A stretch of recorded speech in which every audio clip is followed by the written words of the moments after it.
예전에 한번 드렸던 말씀 예화이지만 오늘 한 번 더 말씀을 드리려고 합니다. 탈무드에 나오는 낙타와 상인 이야기입니다. 낙타의 짐을 싣고 지나던 상인이 야영을 하게 되었습니다.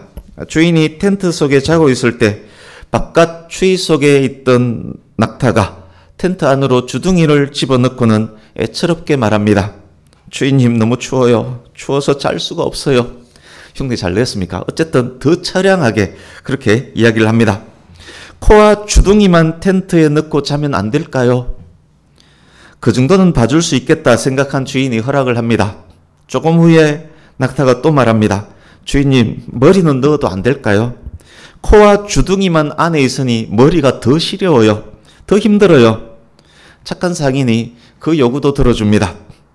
그렇게 또 앞발을 집어넣고 몸통을 집어넣고 뒷다리를 집어넣고 꼬리까지 텐트 안으로 들어왔습니다. 좁은 텐트 안에서 상인과 낙타가 이제 잠을 자고 있습니다. 낙타가 코를 골고 몸부림을 칩니다. 주인이 그 소리에 잠을 설치면서 부스럭댑니다. 이제는 주인의 부스럭 소리에 잠을 깬 낙타가 주인에게 말합니다. 주인님, 텐트가 좁아서 우리 둘이 있기에 너무 힘드네요. 둘 중 하나는 나가서 자는 게 맞을 것 같네요. 주인님은 밖에서 주무세요.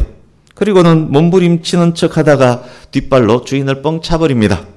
그날 밤 주인은 추위와 모래바람과 싸우며 배신감에 서러움까지 겹쳐진 괴로운 밤을 그렇게 보내야만 했습니다. 탈무드 내용을 살짝 각색해서 들려드렸습니다만 이제는 탈무드에 나오지 않지만 그 이후 이야기, 관련된 이야기를 해보려고 합니다. 사막을 횡단하며 장사하는 상인의 일은 하루아침에 끝나지 않습니다. 낙타와 함께하는 긴 여정입니다. 이야기 속 상인과 낙타의 이후 여정은 어떻게 되었을 것 같습니까? 낙타는 주인을 만만하게 보면서 밥 얻어먹을 정도로만 일했을 것입니다.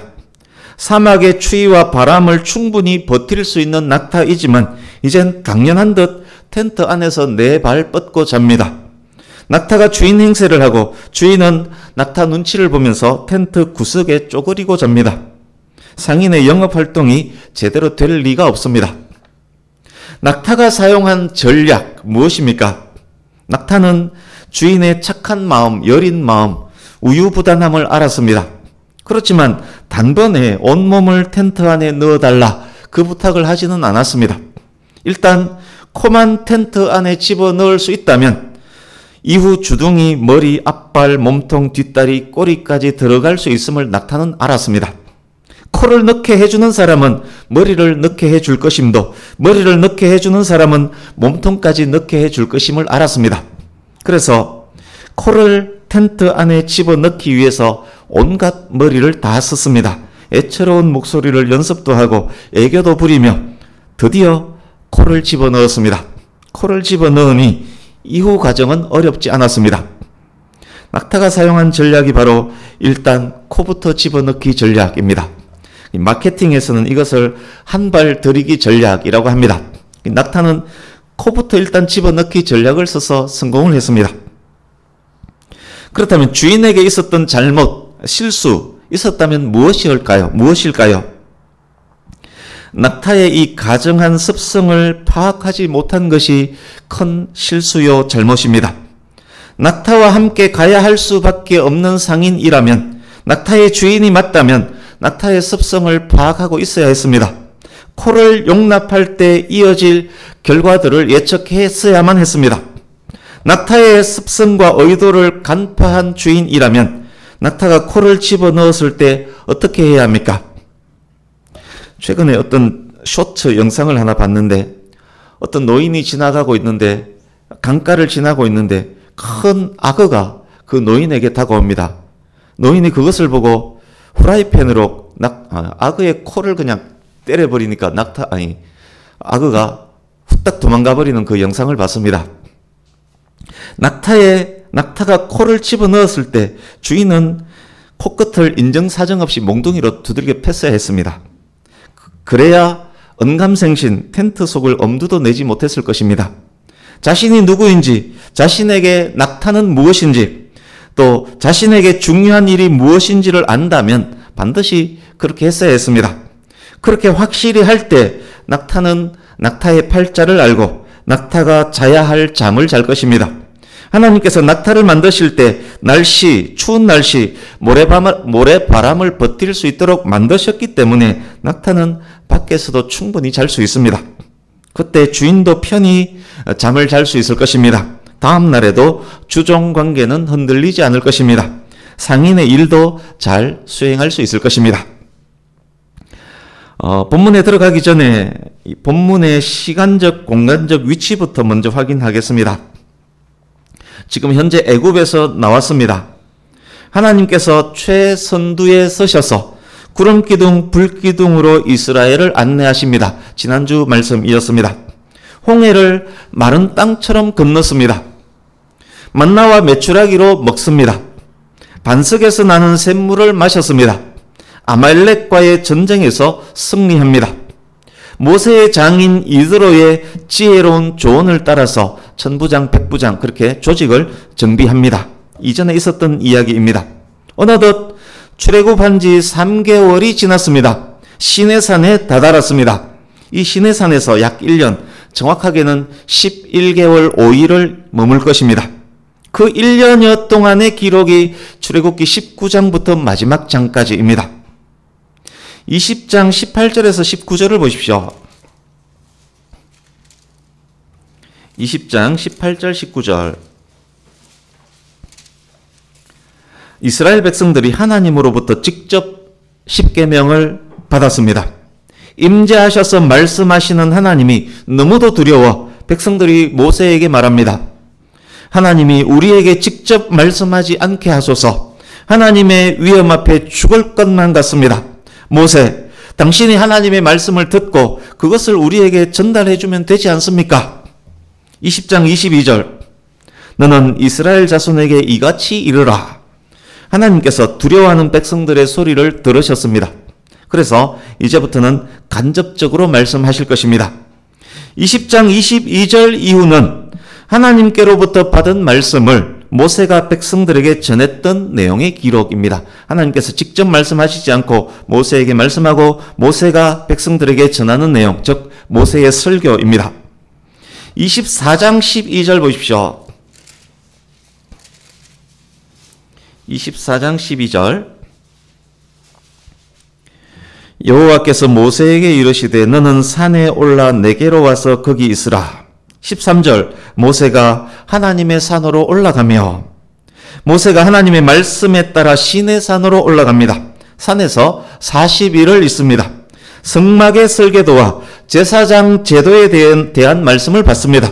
하나님께서 십계명을 두 돌판에 직접 새겨주십니다. 그 40일간의 기록이 31장까지입니다. 이제 32장 보십시오. 너무도 잘 아는 모세가 산에서 내려올 때쯤 금송아지 숭배 사건이 발생합니다. 그래서 오늘 본문의 스토리, 오늘 본문의 시공간적 위치가 어디쯤이냐? 이스라엘 백성들이 시내산에 다다랐을 때, 그리고 금송아지 숭배 사건이 있기 전에 모세가 성막 설계도 등을 받기 위해서 시내산에 올라가기 전에 십계명 두 돌판을 받아가지고 내려오기 전에 그때, 그러니까 그 이전에 있었던 모세가 하나님으로부터 받았던 언약의 말씀을 이스라엘 백성들에게 설교하는데 그 설교 중 한 부분이 오늘 본문입니다.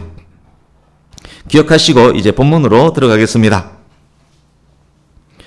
본문 모세의 설교는 하나님의 약속 3가지에 대한 것입니다. 3가지 약속은 3가지 명령, 3가지 훈계와 더불어 주어집니다. 내용면에서는 지난주 말씀과 밀접합니다. 동일한 주제로 2주간 전하고 있다라고 이해하셔도 틀리지 않습니다. 20절, 본문 23장 20절. 내가 사자를 내 앞서 보내요. 하나님께서 하나님의 사자를 이스라엘 백성들보다 앞에 먼저 보내겠다 말씀합니다. 먼저 보내시는 이유가 무엇입니까? 길에서 너를 보호하여 너를 내가 예비한 곳에 이르게 하리니. 이스라엘 백성들이 가나안에 이르기까지 보호해서 안전하게 도달하게 하기 위해서입니다. 내 사자를 보내어 가나안 여정까지 인도하고 보호하겠다. 이게 오늘 본문 속 첫 번째 약속입니다. 첫 약속과 함께 주어지는 명령이 있습니다. 21절. 하나님께서 보내신 사자의 목소리를 청종해야 합니다. 하나님께서 보내신 사자를 노엽게 해서는 안 됩니다. 청종하지 않거나 노엽게 한다면 하나님의 사자가 이스라엘의 허물을 용서하지 않으실 것입니다. 이유가 무엇입니까? 하나님의 사자에게는 하나님의 이름이 있기 때문입니다. 하나님의 사자가 하나님의 대리자이기 때문이란 말씀입니다. 이제 22절에서 23절.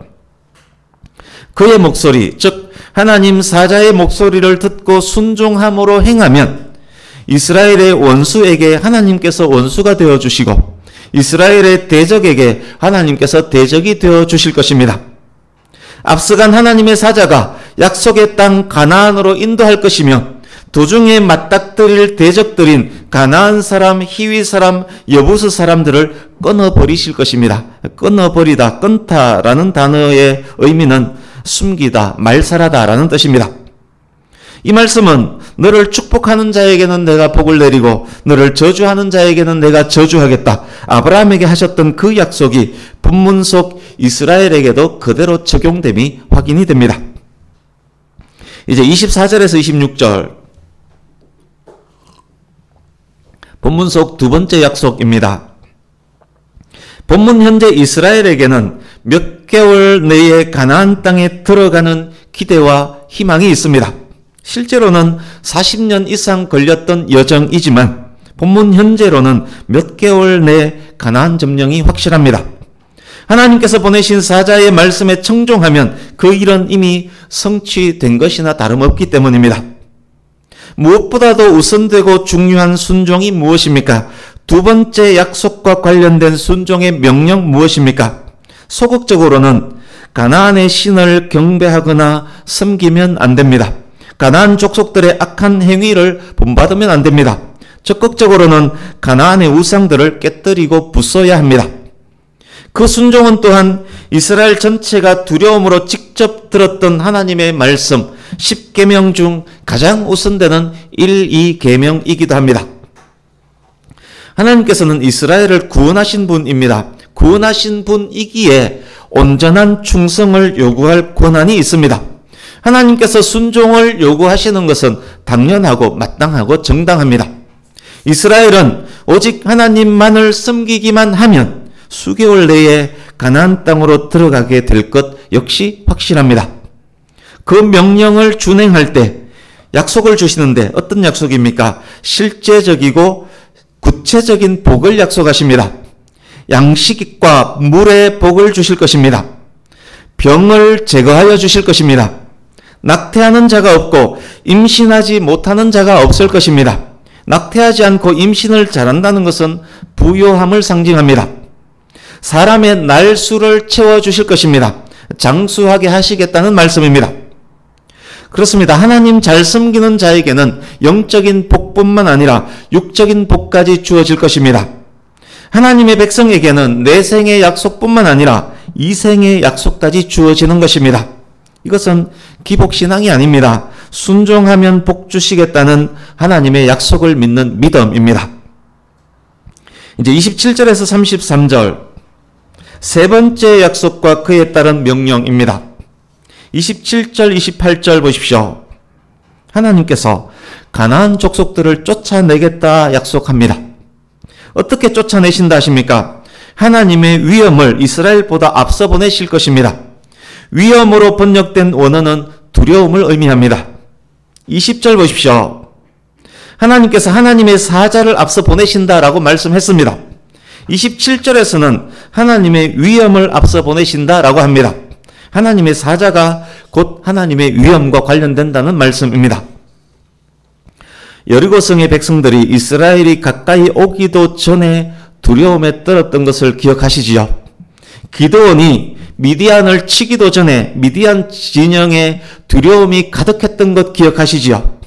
하나님께서는 적들을 치시기도 전에 먼저 그들에게 하나님의 위엄을 보내셔서 두려워 떨게 만듭니다.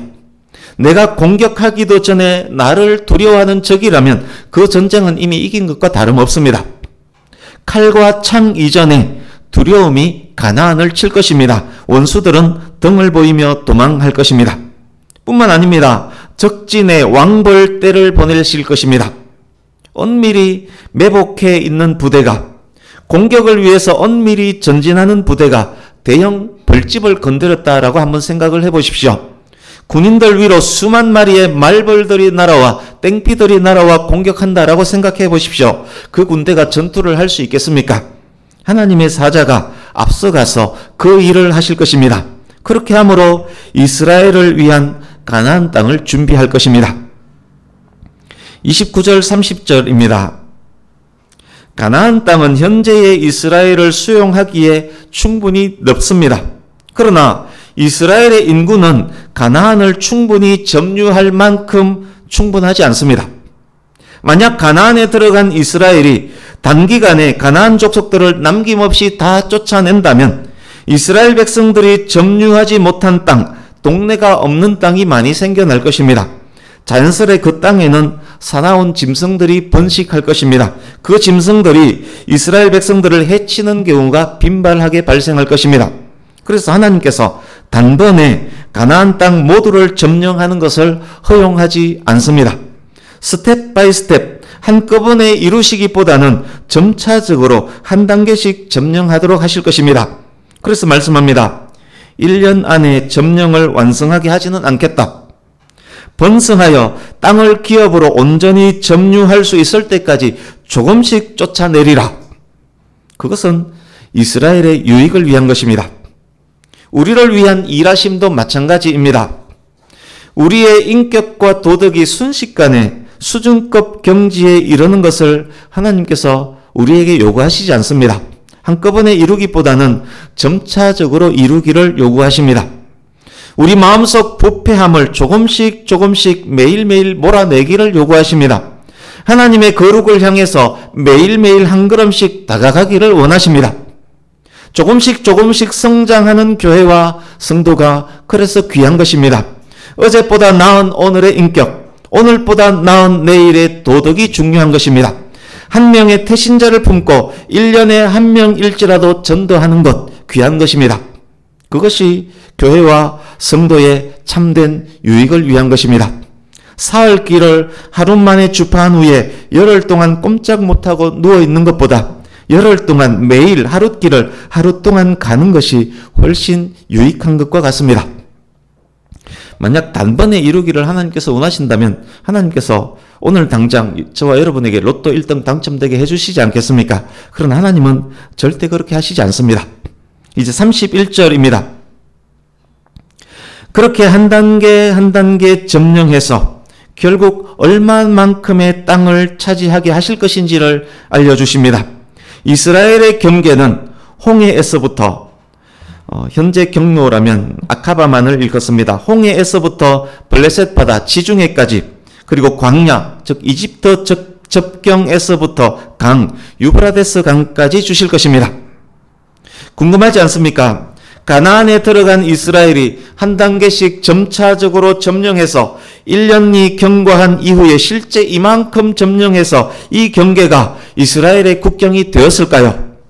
그렇지 않습니다. 사사시대에도 왕정시대에도 이것이 이스라엘의 국경선이 되지 못합니다.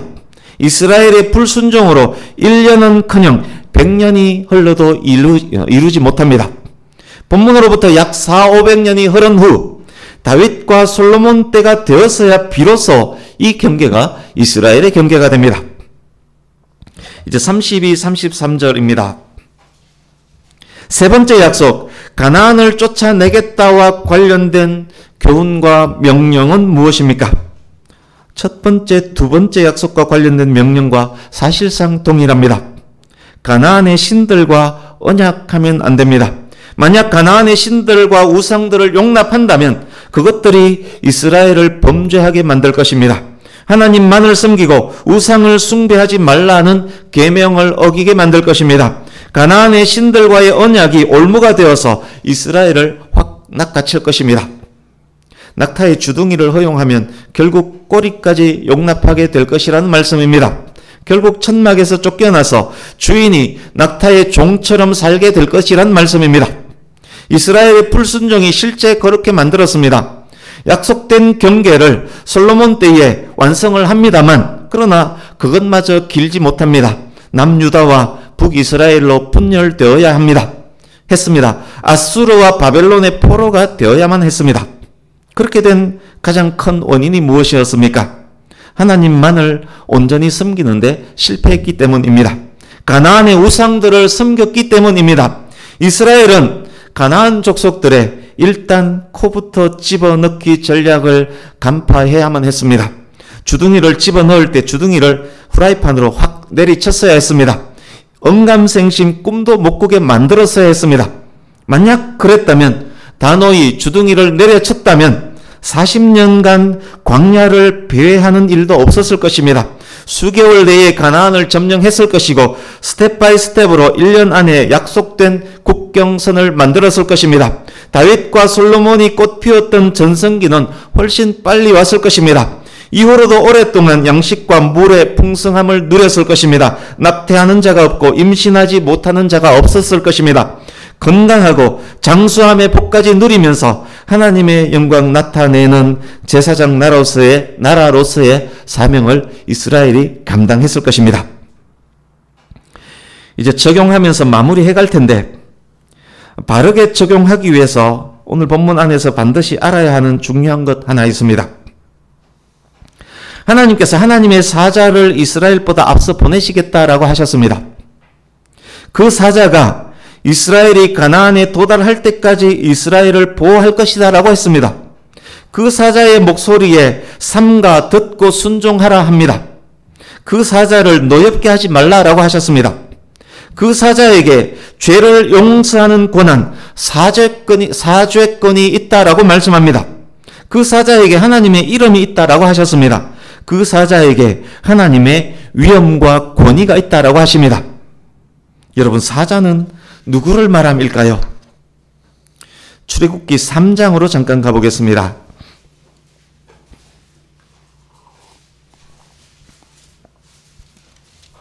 이 절을 보십시오. 여호와의 사자가 떨기나무 불꽃 가운데서 모세에게 나타났습니다. 4절, 여호와께서 신기해하며 떨기나무 불꽃으로 다가오는 모세를 보셨습니다. 놀랍지 않습니까? 여호와의 사자라는 단어와 여호와가 여기서 혼용되어 사용되고 있습니다. 여호와의 사자가 여호와라는 이름을 동시에 지금 사용하고 있습니다. 여러분, 오늘 본문 속 그리고 3장 여기에 나오는 이 사자는 도대체 누구입니까? 그렇습니다. 이 사자는 하나님께서 부리시는 천사가 아닙니다. 성경에 사자가 천사로 나오는, 천사가 사자로 표현되는 경우도 많지만 그렇지 않는 경우도 많이 있습니다. 죄 용서함의 권한은 오직 하나님에게만 있습니다. 하나님의 이름, 하나님의 위엄으로 불릴 수 있는 분은 오직 하나님 한 분밖에 없습니다. 내 이름이 그에게 있다, 나의 위엄이다 라고 말해줄 수 있는 분은 하나님밖에 없습니다. 이 사자는 곧 하나님이십니다. 이 사자는 성육신 이전에 예수 그리스도를 일컫습니다. 많은 저명한 신학자들이 성경 여러 곳에 나오는 여호와의 사자가 성육신 이전에 예수 그리스도라고 그렇게 해석을 합니다. 제가 신약 성경 말씀 몇 곳을 읽어드리겠습니다. 정말 그러한지를 생각하시면서 들으시기를 바랍니다.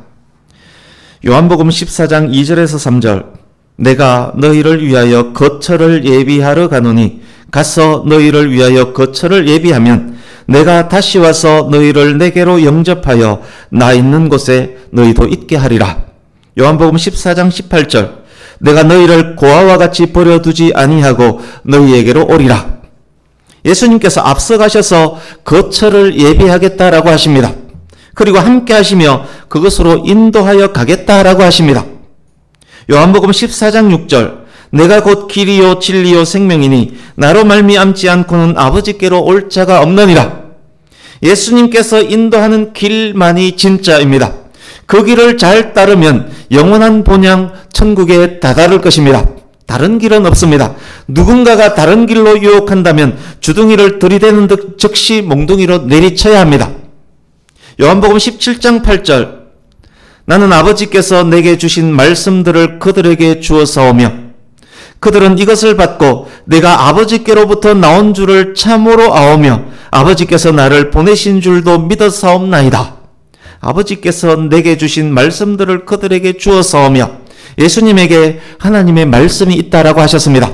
요한복음 17장 11, 12절, 거룩하신 아버지여 내게 주신 아버지의 이름으로 그들을 보전하사 우리와 같이 그들도 하나가 되게 하옵소서. 내가 그들과 함께 있을 때에 내게 주신 아버지의 이름으로 그들을 보전하고 지켰나이다.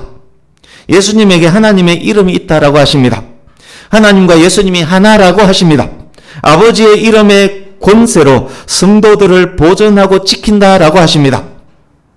마태복음 9장 2절, 예수께서 그들의 믿음을 보시고 중풍병자에게 이르시되 작은 자야 안심하라 네 죄 사함을 받았느니라.